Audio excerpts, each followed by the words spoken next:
Okay. Good afternoon, everyone. Welcome to our webinar.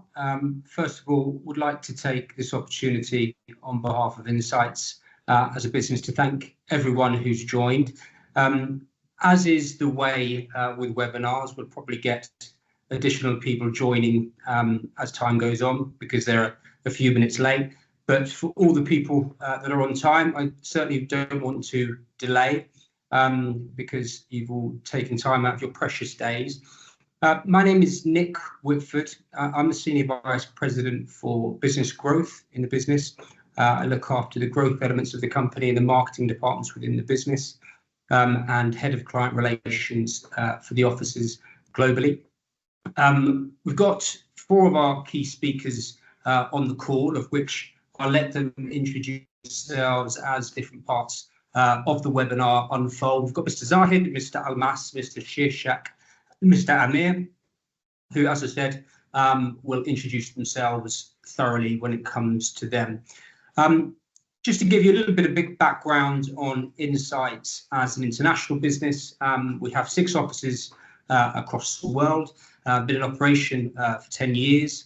The UK business operates currently in Leeds and London, so we're covering the north and the south, and slowly but surely progressing east to west as well, but thriving up in the north and taking the big bad London on as well. Our business caters for a wide range of financial, business and management consulting, including corporate finance and the deal advisory, whether it's the M&A side, for financial advisory and risk advisory, all taxation advisory, and we also have a real estate division as well. Now, I know that everyone has come on this call for a very particular reason, but it's, I think, important for you to give you some context on us as a business. The good thing about those other areas of us as an organisation is our full suite of services gives clients the ability, after forming new businesses and setting new businesses up in the UAE and Saudi Arabia, to then strategize, plan, capitalize the businesses, operate the businesses, doing accounting for the new businesses. So it's great for you guys as hopefully potential partners and new clients with us, that you can sort of start your journey and then continue with our support to help you operate the business and run the business as well. So that gives a little bit of an idea of who we are. So what's today for, what's the fundamental reasons as to why, and the advantages as to why you guys have joined. Setting up a business overseas, generally speaking, can be complex, it can be long, it can be challenging, and it can be very expensive if mistakes are made.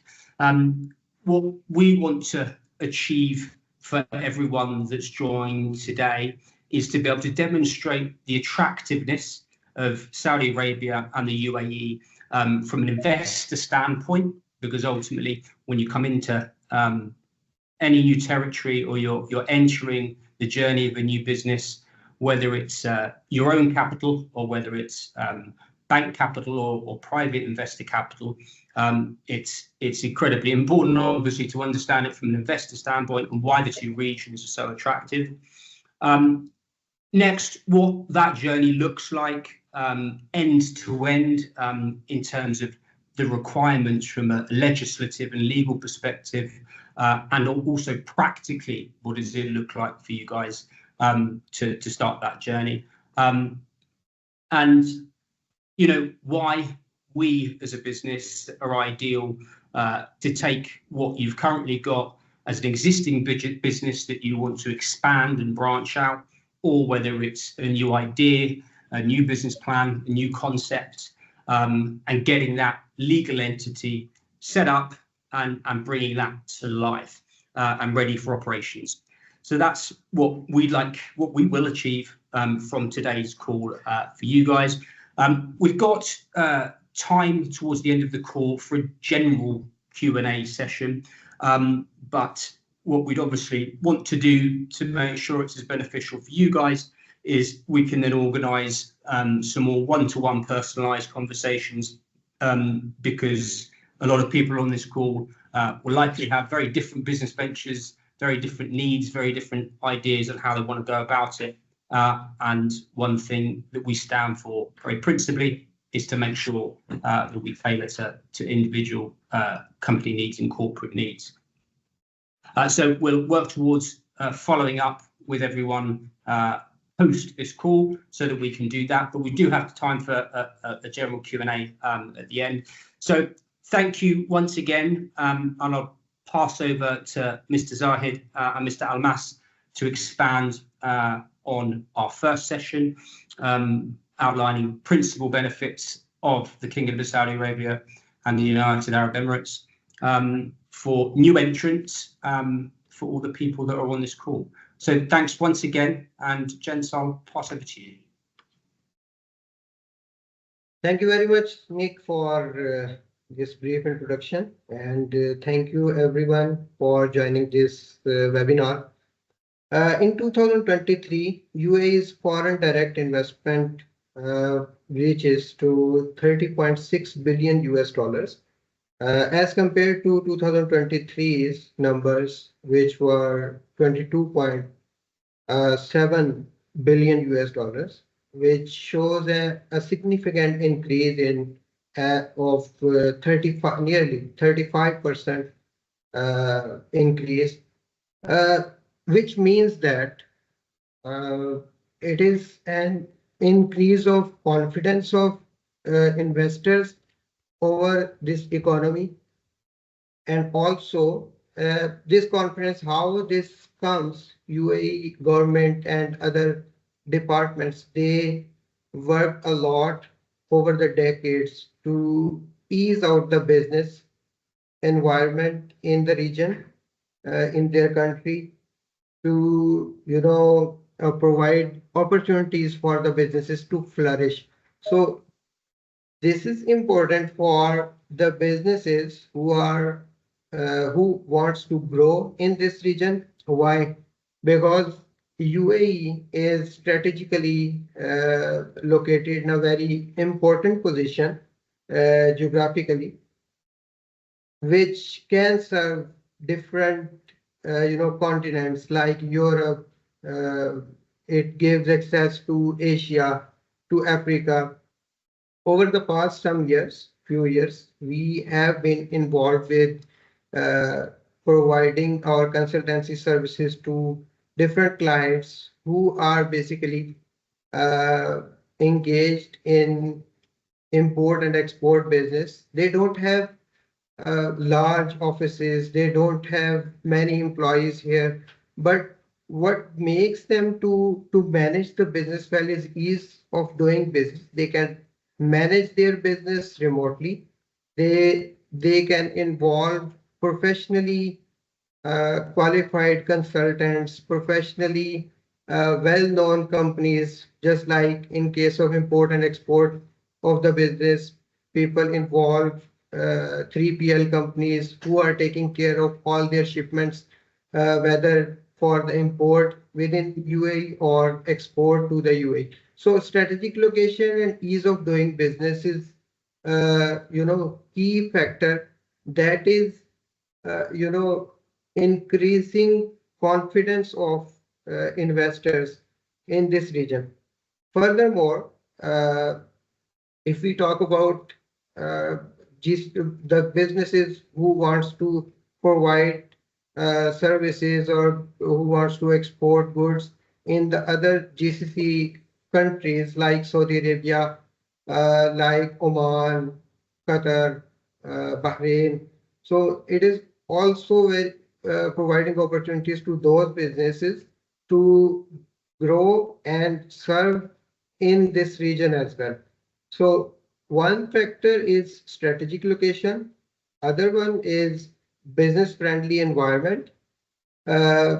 Also, we can see a growth of UAE business, which is growing, specifically if I talk about real estate sector. Real estate is growing in a tremendous pace. Investors are coming, whether they are individual investors or there are companies who are investing in real estate and taking up the benefit as well. Also, if I talk about um, promoting new businesses or tech environment, UAE is also very well ahead of that. For instance, if I talk about MGX, which is a Abu Dhabi based company, who is a tech giant in Abu Dhabi, UAE. They have just raised a capital of 6.6 billion with the valuation of over 150 billion US dollars.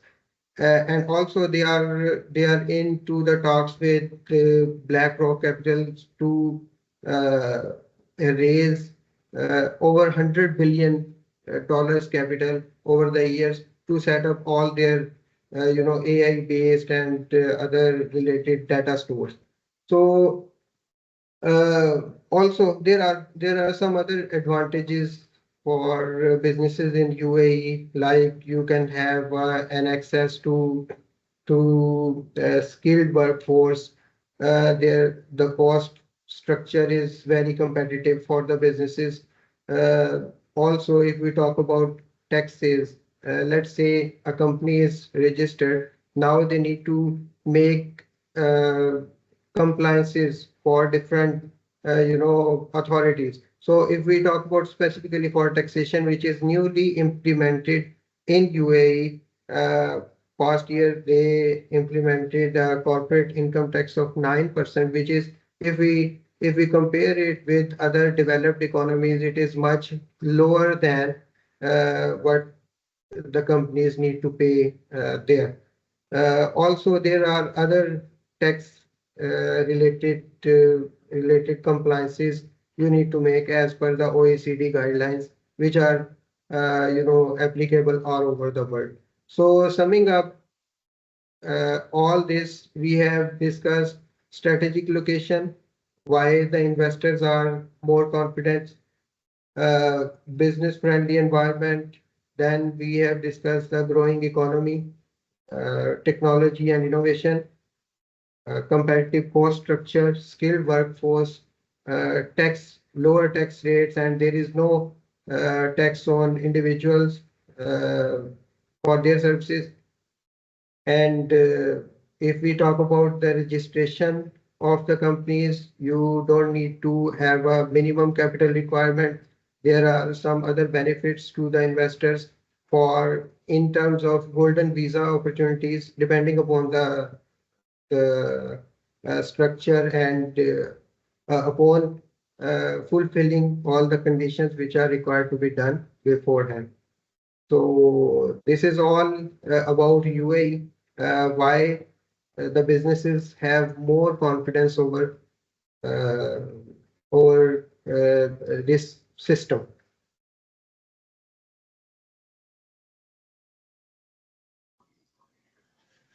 Hello, everyone. So I hope I'm audible to all of you. So this is Aidhan, and I'm currently based in Riyadh, managing the real estate and transactional and the deal advice-based services here. And I'm thankful to all of you for joining. And I believe this webinar would add into insight if you're planning for setting up your business in the future. So why Saudi Arabia, or why anyone would be like recommending the investors to be here? For that, I would take the other approach, and that is like reverse engineering, and that is why any investor would want to be anywhere. I mean, what is that something that attracts him or her to set up their business? And I believe the attraction that we find in Singapore, or like the details mentioned by Almasa very rightly in Dubai and UAE, and let's talk about the Silicon Valley and the Bangalore or Beijing. So there must be something there that attracts, or maybe fantasize the investors. And I believe because they think setting a business there is less problematic, or maybe there are certain factors at play, like because they get all the services under one roof, or maybe there's a one window solution for that. So I think that all sums up as ease of doing business, because when you get solutions right away, that is where the investor would feel convenient.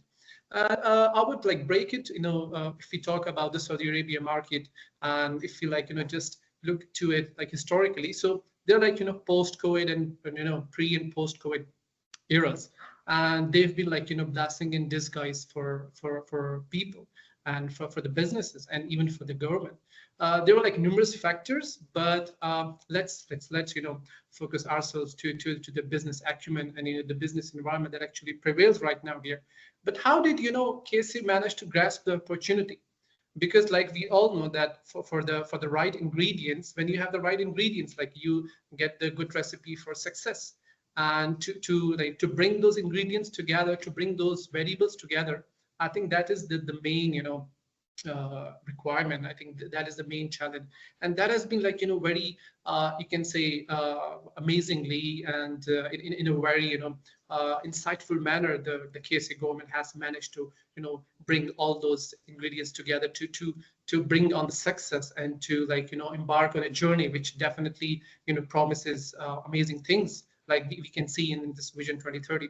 So the government initiatives, be it like the mega projects, like we all know about things happening in KSA, the NEOM, the Qiddiya, the Red Sea project, the Roshan and the Diriyah. So these are just some giga projects that Saudi Arabia right now is working on, and they already are like the good substantial part is being already delivered. And like be it any industry, be it like sports, entertainment, real estate, health, like name it, even the emerging industries like AI. So Saudi Arabia government has left no stone unturned in proving that they are determined to grasp what's in the market, and they will be doing willingly everything to make it a big success. So Vision 2030 basically is a blueprint, is a roadmap. And to fulfill that, definitely there are some aspects and factors that would demand the coherence. And without those factors and without those elements, there won't be realization and the success of that roadmap. And that is public-private partnership, and that's where we are heading. The investors, the ease for the investor, the incentives, the subsidies, the unwavering support that right now the Saudi government is extending to all the investors, because right now the policies government is making is like aligned with the geoeconomic powerhouses in the region, like be it like the powerhouses in the GCC or be it in the South Asia. So they are doing some amazing, they're making some amazing policy every day. Just wake up and there is something new and there is something better that they're adding to their perspective, that they're adding to their journey, which definitely attracts investor and definitely appeals investor. So the important aspect that usually the investors are concerned about is like the manpower. So being in a country where maybe the population is not that attractive, or maybe people would be concerned like how would we be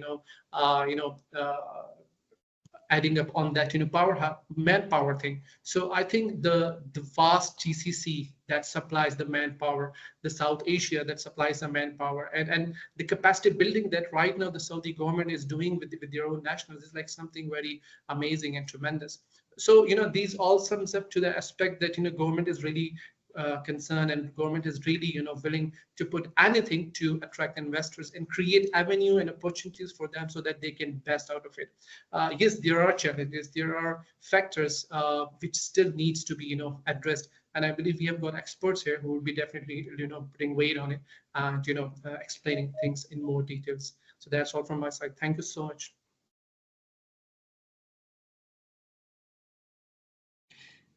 Thank you, gents. Much appreciated. I guess one other thing that I will add, because I don't know, but I'm making some assumptions that a lot of people that are on this call are possibly from the UK or from Europe. And myself personally, I've owned a business in the UAE, and I'm now part of a very progressive business in Saudi Arabia. And the one other thing that's sort of an intangible thing that is very, very different about this part of the world. I've been in the Middle East for just under 10 years now, and particularly with the UAE and Saudi Arabia, they're incredibly dynamic places to be. A lot of Western markets and Western ways obviously are far more mature in some respects, and I think that and I've obviously worked in the UK for a long time as well. They become obviously far more set in their ways, and I think things in mature markets are harder to change, and sometimes it makes business, particularly for entrepreneurs and investors, a little less agile. So you're talking about two regions that are enormously dynamic, very progressive thinking, constantly looking to adapt and to change to the needs, particularly foreign investment, and their own people as well. And just, I guess, vibe, albeit not the best word, just the vibe, both commercially and from a quality of life perspective in the UAE and Saudi Arabia, is absolutely superb. So whether you're expanding an existing business into these markets, or you're considering starting something brand new with a new concept, they're wonderful markets to come into, purely based on the fact that you have unilateral support from everyone and everything around you, because you're all in the same place. They're very positive places to be. So as much as the guys have just mentioned in terms of the government infrastructure, the government incentives, how aggressively the markets are growing, and all of the fiscal and economic reasons that you can come here, there's a lot of intangible reasons why it is a super attractive place to be. Anyone with family or looking to bring friends, my wife and children have lived in the region with me, obviously, for the last almost 10 years, and the quality of life is superb as well. So that whole question of why UAE, why KSA, there's all of the economic and market benefits, incentivized benefits, but also in terms of the other things that I just discussed, they're definitely worth considering. Well, they're absolutely, you should be considering. And I just wanted to mention that, coming from someone that's obviously from the UK, and has kind of moved here as an expat. It's an unbelievable quality of life, both from a professional and business perspective and from a personal perspective. So, okay, thanks again, guys. Very much appreciated. We will move on to Mr. Amir and Mr. Shirshak, who are going to give you an indication as to what that investor journey looks like in practice, and an understanding of the steps. Do appreciate, obviously, which is why we kind of structured it the way that we did, guys, is that, as you could probably imagine, there's a lot of complexities and a lot of information in setting up overseas. We, on this call, the idea is not to take you through incredibly detailed version of it. We want to have enough, all the poignant things and all the important things at high level, and to address most commonly asked questions. And then the idea, for your benefit, is that we've obviously got data. We want to then reach out post this call, and we can do a one-to-one. So, gents, I'll pass you over to Amir Shirshak, and they'll go from there. Good afternoon, everyone. I'm Shirshak, a part of the UAE Insights team. I'll be presenting you some details about the company formation process in the UAE. So we will be covering the basic details. We can certainly discuss the more details in a one-to-one session later on. But before we move over to the session, I'll just like to highlight. So we are sitting on 9th of October today, and just yesterday, there was a major release by the Global Sovereign Fund, which rated the new sovereign wealth funds of all the cities all over the world, wherein Abu Dhabi was leading the chart with 1,674 billion of capital infused by them.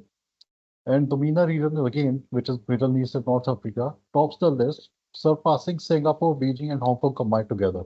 This is just to give you a perspective of how well this region is faring, wherein UAE and KSA are leading the chart. So coming back to the topic of establishing companies in the UAE, so it's a very comprehensive, I would say it's a very simple, straight-through process here in the UAE in particular. Starts with establishing some kind of considerations which are needed to be discussed by the investors, which are needed to be decided by the investors before choosing a proper jurisdiction and area for the business.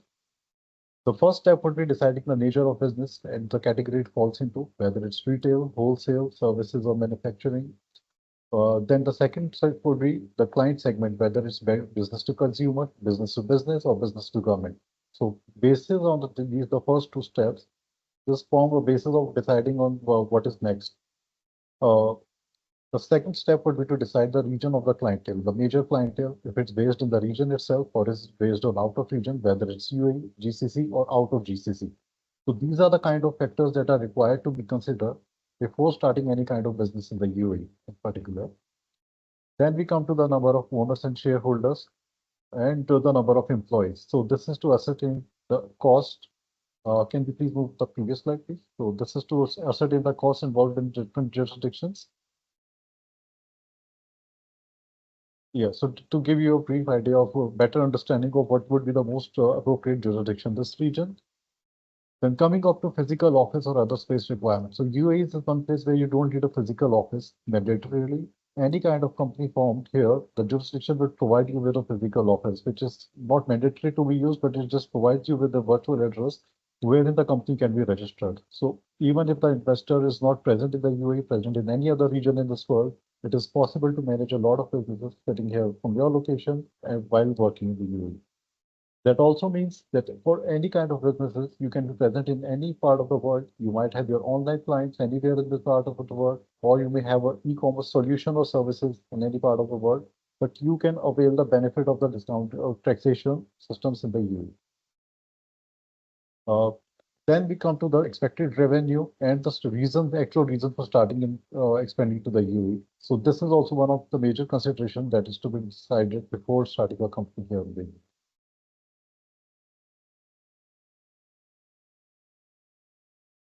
So for the setups and requirement of business setup, first is, as we discussed, deciding of name, activity, shareholding pattern, or partners or investors, and if it's not a company. This is the first step. So we are just categorizing the broader steps here. Of course, it's a detailed process which is happening in the background, but from the investor's perspective, it's a single window system where you can just hire agency or approach a government agency, and everything is taken care of by them. So we come as a single point of contact wherein, based on the above points which have been decided, we can proceed towards taking the steps ahead with the authorities here, where we will be the single point of contact and everything will be happening in the background. So of course there will be a lot of process happening behind, but from the investor's perspective there, it will be a straight through process where they just come with the information and the required documents and everything else is taken care of. So after deciding the details of names, activities and shareholders, then we come to the initial approval and issue of trade license. So initial approval will include approval of the name that is proposed by the investor, then issue of a trade license. After the trade license, there would be a business license, which is separate from the trade license, the business license and registration of trade name and executing of memorandum and articles of association, which is a part of any company corporation anywhere in the world. A lot of people from the country would require, from different parts of the world, would require a visa to stay in the UAE, especially if it's a period beyond 3 months. So it is mandatory for at least one of the business owners to have a resident visa here. And so resident visa, getting the resident visa would be the next step after formation of a company. Again, this is a very simple straight-through process, and there's just one window creation system here for this. For specific business activities like banking, like extension of loans, anything to do with securities of exchange, we require some kind of third-party approvals, which again would be managed by the same entity. It will be a separate process, but it will be happening in the background at the same time. Of course, the timelines for company formation in this case would differ a bit, but we would say 95% of the businesses do not actually require a third-party approval because the terms for these third-party approvals they are very specific to some kind of industries which are actually regulated by some external agencies of the country. Succeeding the specification of business activities and getting the resident visa, there would be opening of bank account and WPS. So UAE was there in the grey list of the FATCA for a long period of time, almost 2 years, but it was just in this February of 2024 that UAE exited this FATCA list, and now it is recognized as one of the 20 economies of the world. So there are certain regulations and requirements while opening a bank account here in this region, and it requires a lot of information and compliances to be followed. WPS is a wage protection system. Again, this is a separate kind of bank account which is used for paying wages to any employees in this region. So this will be the last step before the company is ready to go and start its business here. So coming back to the first and third point. So first 3 points here can be done completed without even the physical presence of the business owners. They're all online. They're all done online with video verifications and digital verifications of everything. For the resident visa and the other activities, it is required by the law to be present here in the UAE. But having said that, almost 70% of the time can be saved while sitting in your home country, doing the initial formalities, and it's only during the visa process that you need to be actually present in the region. So this is a brief overview of the company formation process in the UAE, and I think my colleague Mr. Amir would be presenting the next section about Saudi Arabia company formation. Thank you very much, Shirshak, and good afternoon, everyone. So as Mr. Shirshak explained, the process of registration of a company in the UAE is almost similar to the Saudi Arabia, but few points are very different. So I will focus only on those points. For the investor's journey, the whole process, I divided this process into three categories, three phases actually. These three phases are for our own understanding and for our benefit purpose. This is not a hard rule that we have to divide the journey into three categories. Before moving forward, first thing is if we are going to register a company in the Saudi Arabia, we have to decide that what type of company we can register. So for that purpose, we can register a limited liability company, branch of a foreign company, a joint stock company. So in this session, we are particularly focusing on LLC, limited liability company, who have the ownership 100% by a foreign person, not involving any Saudi person or Saudi partner in that. Because it's a time shortage, so we will only focus on this area, and in the later session, we will discuss the other parts of the establishing a joint stock company or a branch of a foreign company. We will discuss in that session. First thing that we have to decide the name of the company and activity, like in which industry we are going to launch the company, like for example, what kind of license we require for that. So keeping in view that we have to attest the documents before moving forward. This is for the process of sending the application to the Ministry of Investment. So for that, we need to attest few documents from the Saudi embassy. What kind of documents are required? That again depending upon the situation. Like for example, if we are going to establish a company, and that company, like for example, a foreign company is just a startup, then few additional requirements are there. For example, we need to submit the pitch deck as well. We need to submit the detailed business plan. But if there is an established company and that company want to make an investment in Saudi Arabia, in that case, SIA, Articles of Association, Memorandum of Association, and last year audited financial statements are required for attestation purposes.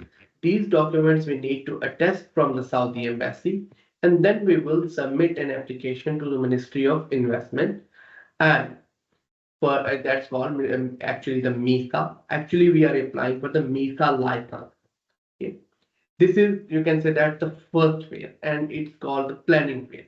Once we have all the documents in our hand, then we will start the application for the second process. That's we are going to apply for the MISA license.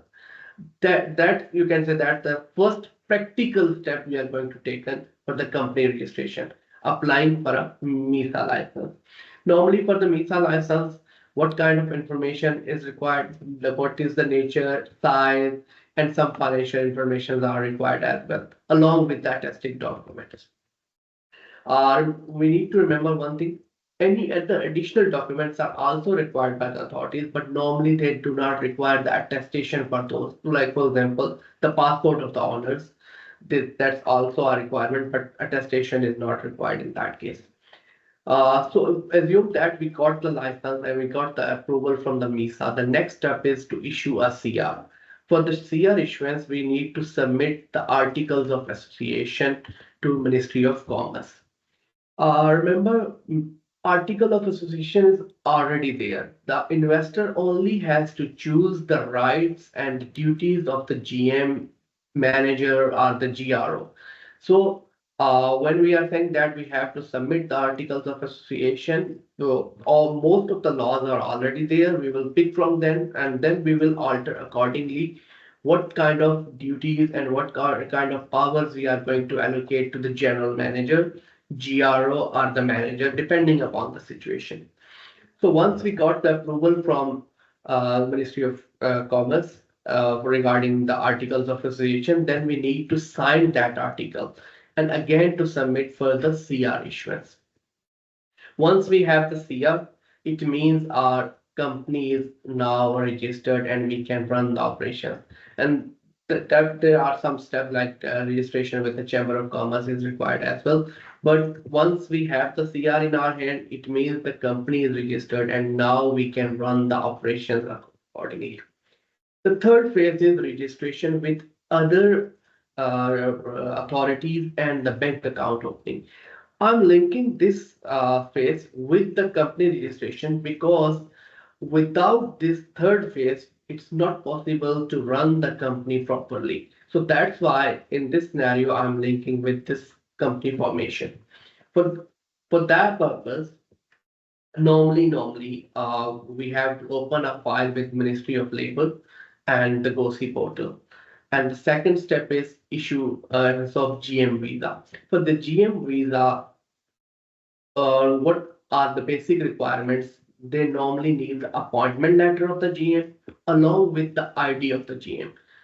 Till here, till the GM visa, there is no requirement to be present in the Saudi Arabia. But one thing, there is a requirement to allocate the authorities to the GM and the manager and the GRO depending upon the situation.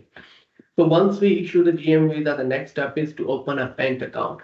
For the bank account opening, normally almost same kind of documents, like for example, which we use for the submission of Ministry of Investment license, MISA license, the same kind of documents are required by the bank normally, in addition to the new company CR and articles of association and the IDs of GM or the manager who was authorized to open the bank account. So normally the bank account opening requires some time. Once we got the bank account, I mean, in parallel, we can register with some other authorities as well, like with Setcast, the Cause and Tax Authority, Kiva portal, Mukim portal, and Mudal. These are some, you can say that local terms, and these are the portals which we use to manage and run the company operations smoothly. For example, to add the new employees, to remove the employees, to run the payroll, and the other stuff accordingly. One thing I want to explain here, like regarding the application process, that is what fees are involved normally for the company registration and that stuff. So fees for the license is normally 2,000 per year, SAR 2,000 per year, and we have to submit the fee for 5 years. So total 10,000 we have to submit for the MISA license application. Then again, SAR 10,000 we have to submit for the services from the Ministry of Investment. We have to obtain the services from the Ministry of Investment, on which we are going to trade. So around 10,000 SAR we have to submit for the Ministry of Investment for the services of. And again, this 10,000 will be in next year will be 60,000. Normally it's called Sagia fee or something like that. So we have to pay each year 60,000 SAR annually to the Sagia or Ministry of Investment. Other than that, one more fee is that is 1,200 SAR that relates to the company name registration. So this is, you can say that the major fees which are involved. There are small, but I don't want to discuss in this because that's not material. Only the material amount is one for the license, that is SAR 10,000, and then for the services that is also an SAR 10,000. So for in first year we have to pay 20,000 for the license and services and 1,200 for the company name registration. And after that, that will be a 60,000 per year for the Sagia license.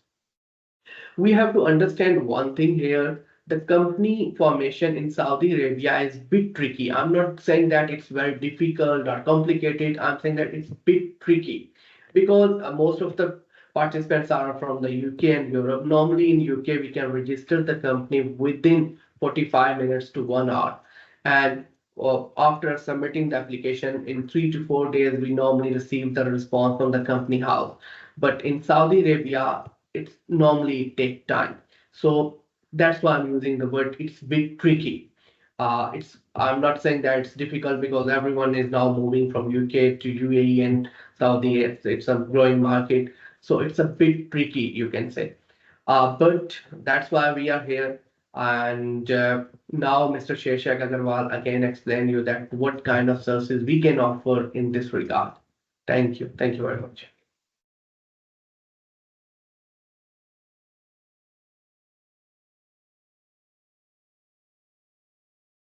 Thank you, Mr. Amir, for the deep insights into the company formation process in Saudi. And moving to the next step. So can you go to the next slide, please?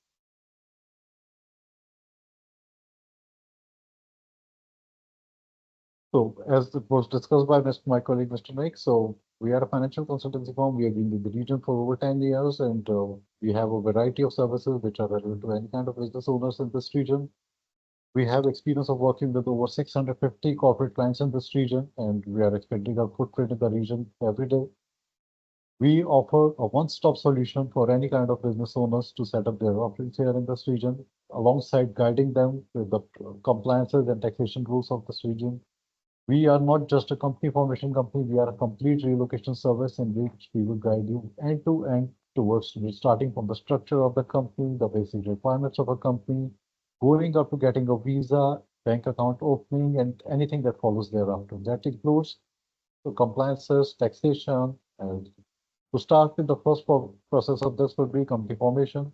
Then there would be PRO, that is Public Relations Officer, and visa requirements to get yourself and your family into this country. Then bank account assistant, a bank account opening, operations, and any kind of funding that might be required in the future time, which comes at a slightly later stage. Going back to the management services regarding accounting, taxation, and government portal compliances. So a lot of businesses would require some kind of registrations with government departments if they want to sell their services or if they want to be a part of any kind of trade organizations or other organizations in the region. We would help with those registrations as well. HR services, including wage protection system solutions, which are covered in some banking solutions as well, or separate WPS systems, which are also available in this region, along with HR services, which include providing financial services, staff on your site, on-site and off-site services, and any other area which is required under the scope of financial and management consulting. So we are a one-stop shop covering from starting to the end of business at most regional prices, having a local regional experience in this area. Can you go to the next slide, please?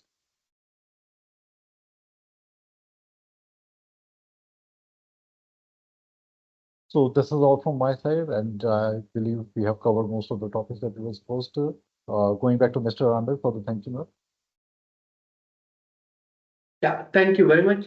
Before moving to Mr. Nick, I just want to add one thing. In the question and answer session, there are a few questions. Mr. Nick will start from there, but I want to add one thing, that there is a link of calendar there. So you can book a personalized meeting, because it's not possible for us to complete topic in 1 hour. So we can conduct a different session with the individuals. You can book from the calendar link that is available in the comment section and the question answer section. So over to you, Mr. Nicholas. Thanks, Amir. Thanks, Sheshak. I hope everyone's found it very useful so far. We have had some questions. Now, questions obviously may come up that may have been covered, but I'll raise the question and then one of the 4 speakers can give you some guidance. The one sort of preface I will say to any questions you guys have, and I know it's not ideal, but sometimes certain questions that you ask, one of which is what's typical timelines. There are many variables to a lot of questions that I think potentially may come up, whereby any answer that if it does appear to be sort of vague and ambiguous is not intended to be, but there are a lot of different circumstances, scenarios, and variables that can alter that. And one thing that we're very committed to doing on this call and thereafter is to giving as much of an accurate indication, an accurate answer as possible. So we'll start with the first question in terms of how can any new setup ensure they remain compliant with local law in both countries. I think you might get two different people answering for that, one in the UAE with a UAE hat on and one with a KSA hat on. So let's start with UAE. Who wants to take the UAE in terms of what is the best way of remaining compliant with local laws?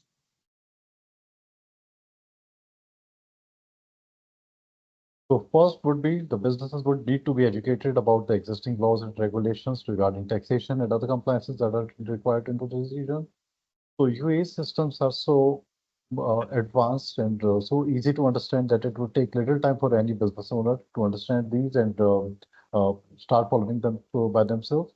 But for the first year, we advise having a consultancy firm, whether it's us or any other consultancy firm, to take care of this, because every day the taxation environment is changing. The UAE is coming up with new laws. Just 6 months back, there was the introduction of income tax there. Just about 5 years back, there was introduction of VAT. Before that, there were no taxes and there were no compliance unless you are a big multinational company.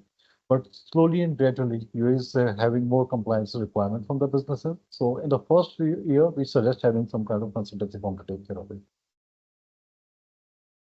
Thank you, Shishak. I think one thing I would add to that from a UAE perspective, as I said, I've owned a business in the UAE as well.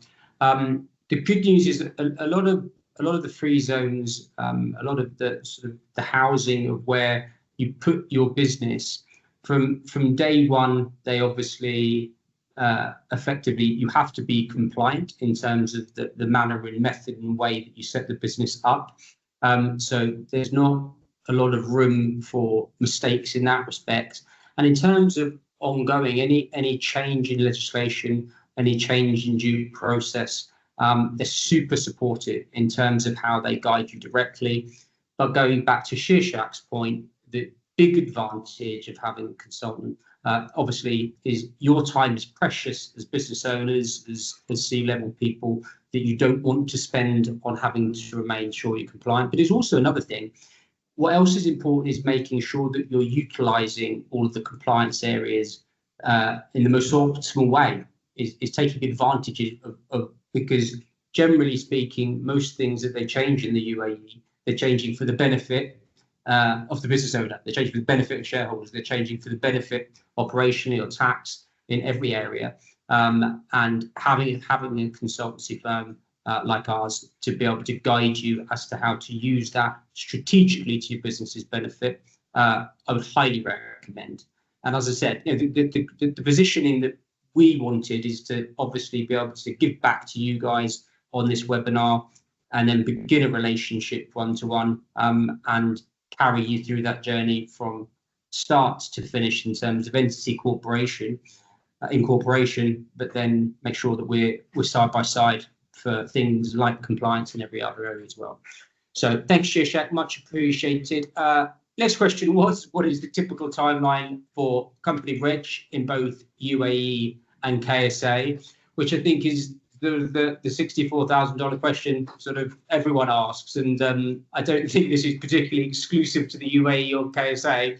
I think any country in the world, because there's government intervention, the state, a typical timeline, but more often than not, there's always things that get in the way or make it shorter. But Mr. Almas, Mr. Shirshak, again from, actually, let's go with KSA. Mr. Zahid, Mr. Amir, from a KSA standpoint, what would you say is typical timeline someone's looking at? And you're not allowed to answer with the fact that it depends on lots and lots and lots of things. You have to give some form of indication, please. Yeah, I actually I answered this question during my presentation as well, because I was aware of this question.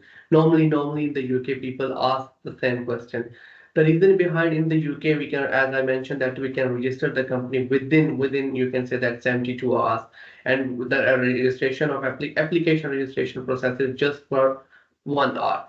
So normally in the KSA, I'm not sure about the UAE, but in Saudi Arabia, the first step is to attest the documents from the Saudi embassy, and normally take around, you can say that 1 week to 2 weeks time period normally it takes. After that, we have to start the application process, and as I mentioned that the government is involved, so you can expect no around 1 month, 2 months, and even if it goes more than that. So the whole process, the whole journey, you can say that you can separate a quarter for that. But it's not as hard and fast rule. Definitely there is a provision of, and there is a margin as well there.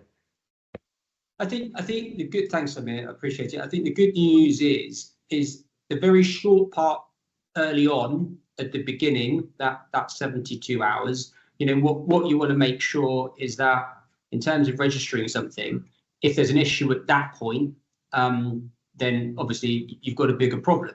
But generally speaking, obviously, if you're able to successfully register, then however long the rest of it takes, you know that you've at least got a registration done, and that you're not wasting your time.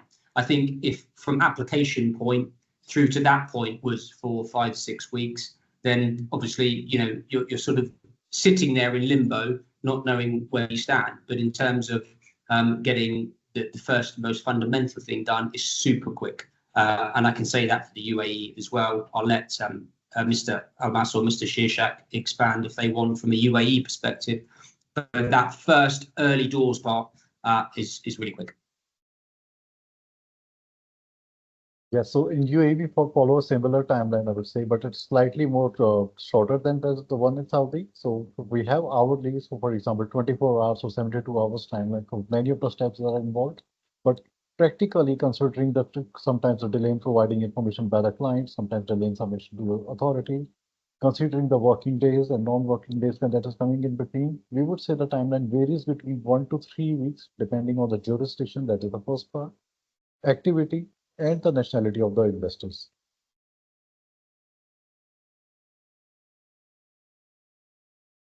Perfect, thank you. Any other question currently from Jane Foster? Thank you, Jane. What business structures are available for both regions? So again, Amir Zahid, let's come back to you and go KSA first. Oh, yeah, I would like to take up this question because there are different types of companies that you can register. One part, they have already mentioned one LLC. LLC is limited liability company, where the liability of the partners or directors is limited to the liability of the company. Okay, they don't have any personal liability. Then there is another type of company, which is a guarantee limited company, where the partners, in addition to the liability which is assumed by the company, the partners or promoters are taking up some additional liability on their personal behalf.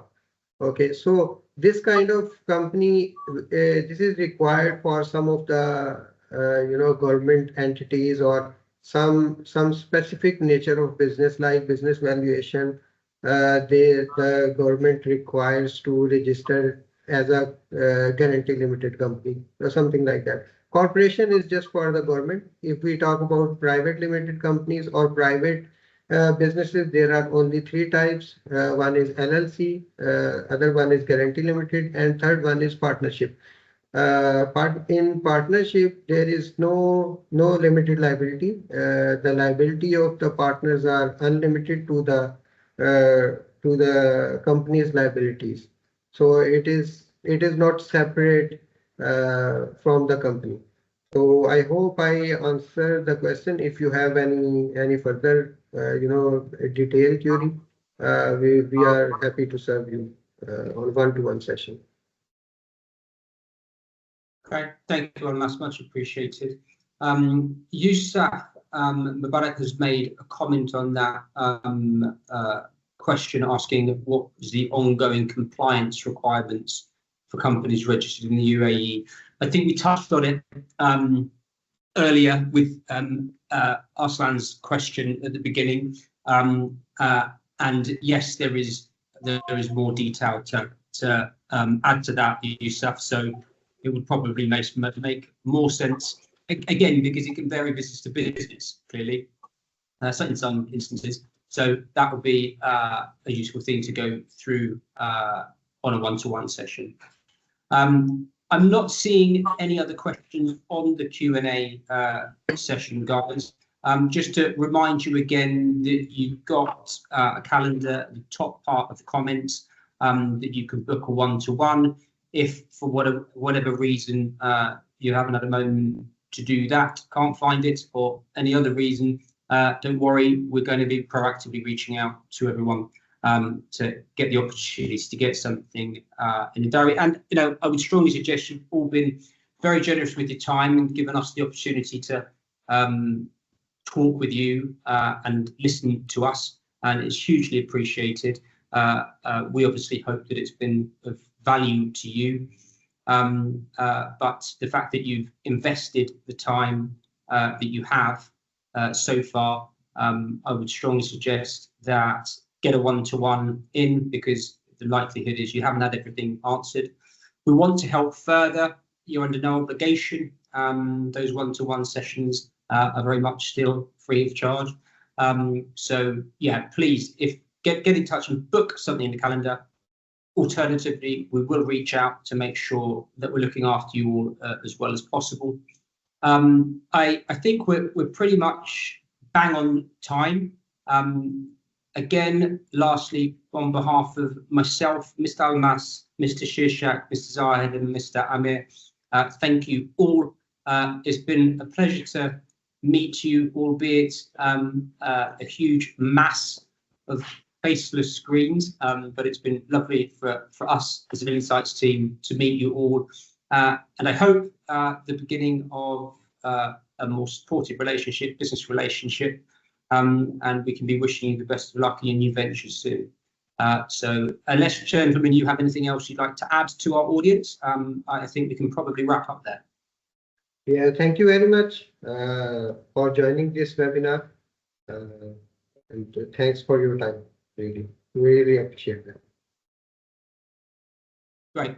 Thank you, everyone. Much appreciated, and look forward to reaching out and meeting soon. Thank you very much.